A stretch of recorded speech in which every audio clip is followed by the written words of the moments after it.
Hello everyone, hope everyone's having a great day. My name's Neil. I have liver cirrhosis.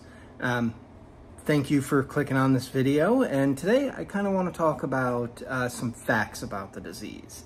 Some actual things that you can go and look up, and I'm also going to list some good resources in the description of this video to kind of help you find different resources out there about information on the disease, like the Liver Awareness Institute of America, so on and so forth. But I'll get to those a little bit later. First, I want to talk about the disease in general and kind of what causes it. Where did it come from? You know, years ago, and as long as I could remember, the way I always thought about it was cirrhosis was from drinking too much. You know, we all have that thought of, you know, that homeless guy with the bottle of alcohol in the paper bag, you know, and he's drank his life away and finally his liver just quits and done. Not quite the case. There are so many things that causes it. And here's the crazy part. And these stats were from the US. And these stats are kind of staggering. So this one's was a poll done in 2018.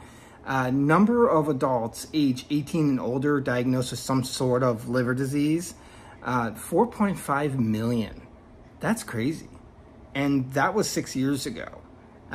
You know, that was before COVID. And that's the crazy part about it. You know, in COVID, we all know that alcohol sales jumped.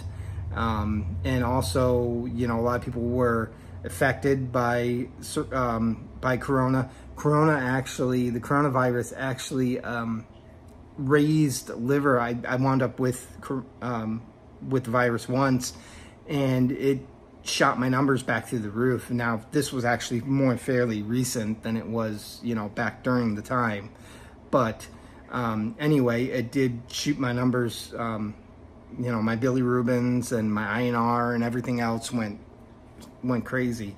So that did affect. So these numbers are from before that. But anyway, yeah, I mean, that's absolutely crazy. In the year 2022, the mortality rate, the number of deaths linked to some sort of liver disease in the US was 54,000. That was 2 years ago. 54,803 Americans died from some sort of liver disease 2 years ago. It's kind of crazy. That's so. Should we take this serious?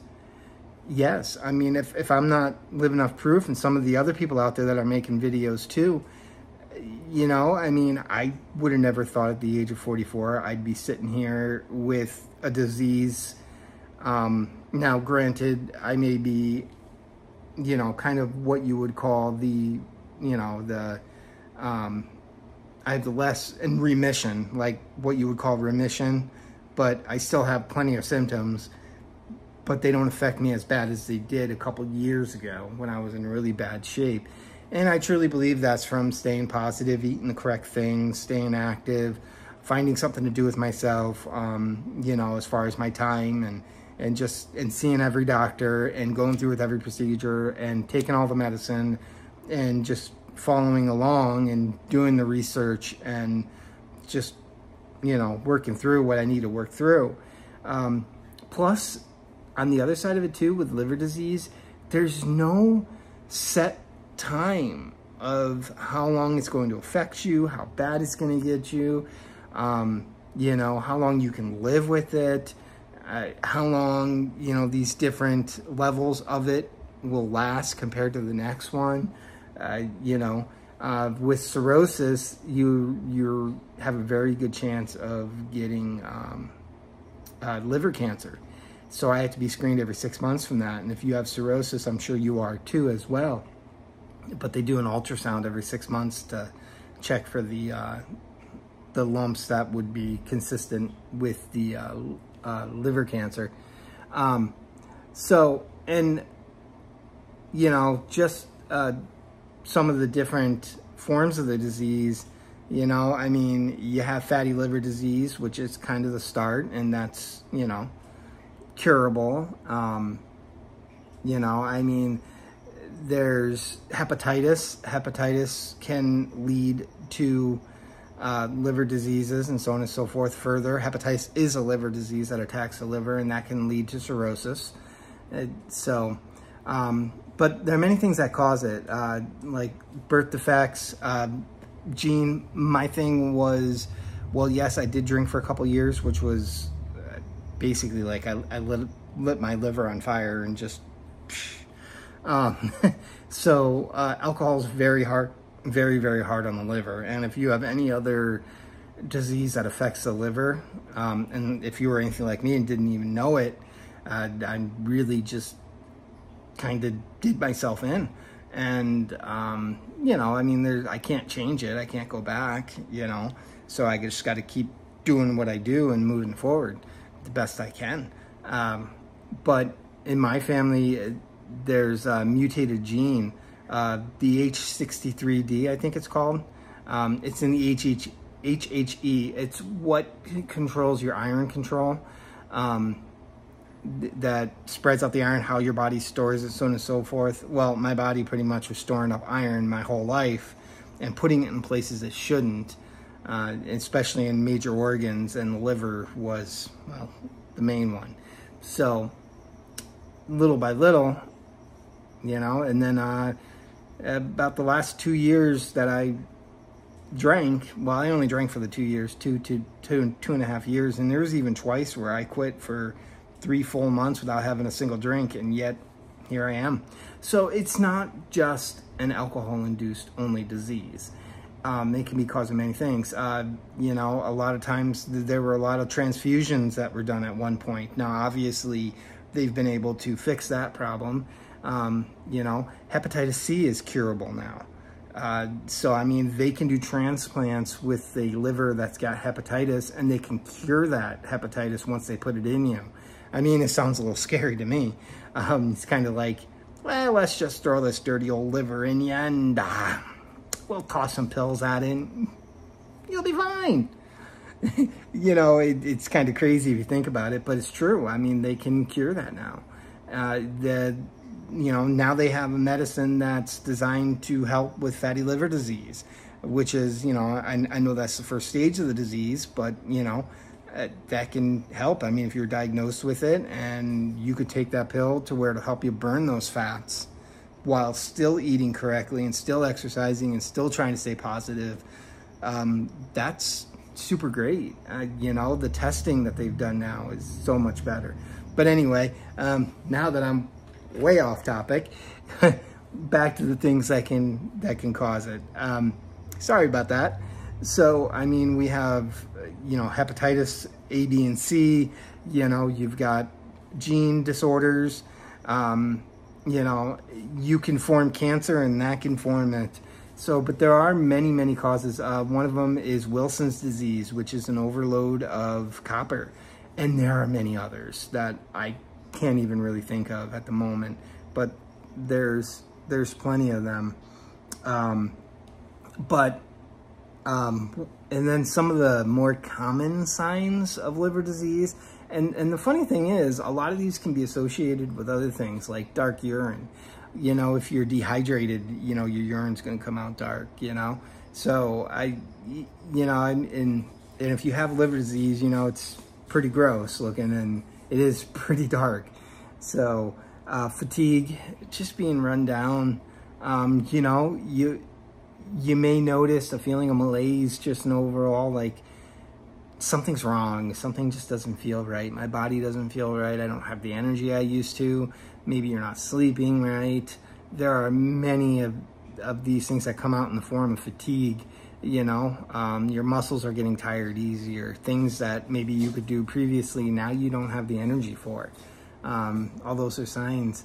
You know, your loss of appetite. And that, a lot of it has to do with, for one, you know, you build up fluid in the stomach, you get the ascites, and that starts pushing on things. I had so much fluid built up in me between the lung and my abdomen that it was pushing all of my organs to the left. My heart was pushed up pretty much against my rib cage. Luckily, when they removed the fluid, everything kind of went back to where it should, which kind of is amazing if you think about it.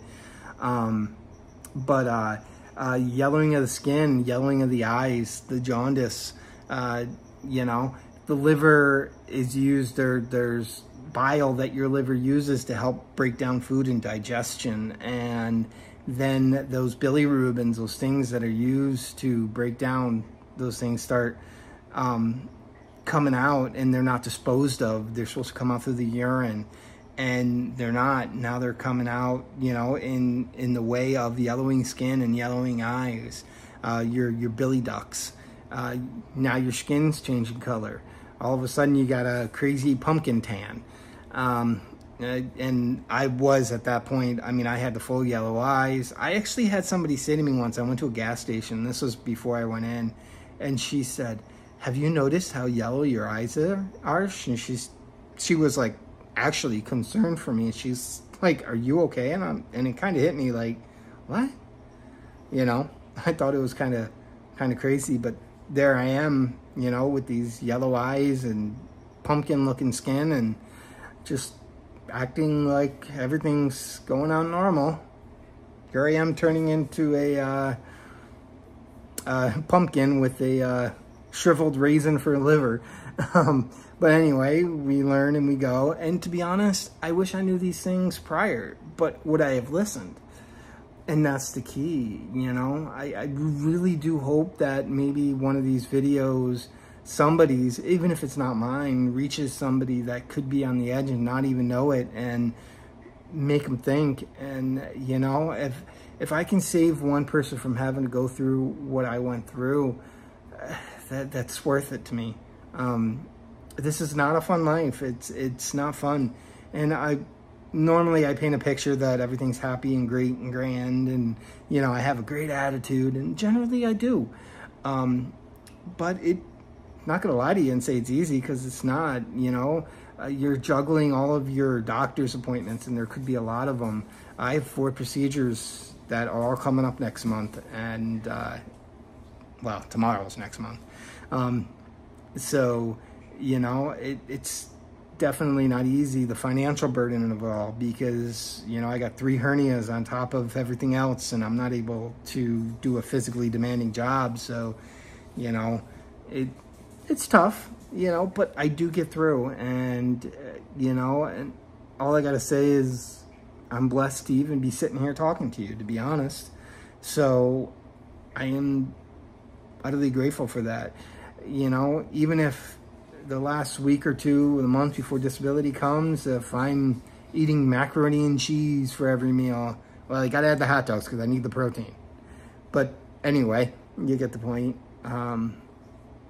You know, we do what we can with what we got, and we just keep on pushing on until something changes. It breaks or I break, and I'm not going to break. So I'm going to keep going. And if you're going through it, just keep going. Just keep fighting, because, you know, we don't know what tomorrow brings. Tomorrow could be something bad. But what if it's something good? What if you gave up today when tomorrow was the light at the end of the tunnel, and you didn't wait, you know, and you just, you know? So just keep fighting, keep going. And thank you so much to everybody who has made comments and, you know, said they enjoyed the videos or told me their stories. I really do enjoy that, and I think that's absolutely amazing. But anyway, back to the some of the common signs of the disease. You know, you may get itchy skin, and that's again from, you know, the bilirubins and stuff coming to the skin. Nausea, that one I deal with a lot, and for any particular given reason. Sometimes I just don't feel like eating, and I gotta force myself, and then I'm nauseous and don't feel good. You know, the abdominal discomfort or swelling, I mean, that's the fluid in the stomach. You know, I remember when the fluid was really bad, I mean, I could barely sleep. You know, it was as if I had, you know, 25 pounds. I think when I went in, I was weighed at like 240 something pounds. When I left the hospital a week and a half, almost 2 weeks later, the first time in, I weighed 170. So that's a lot of fluid. So it's crazy to think about it. But whatever you're going through, keep fighting. And I'm going to list in the information area of this video, I'm going to put in a few helpful links that you could possibly go to for more information.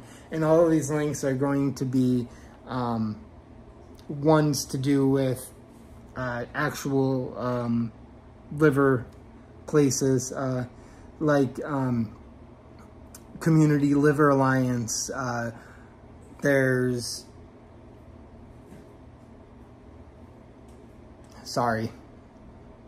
Liver Well.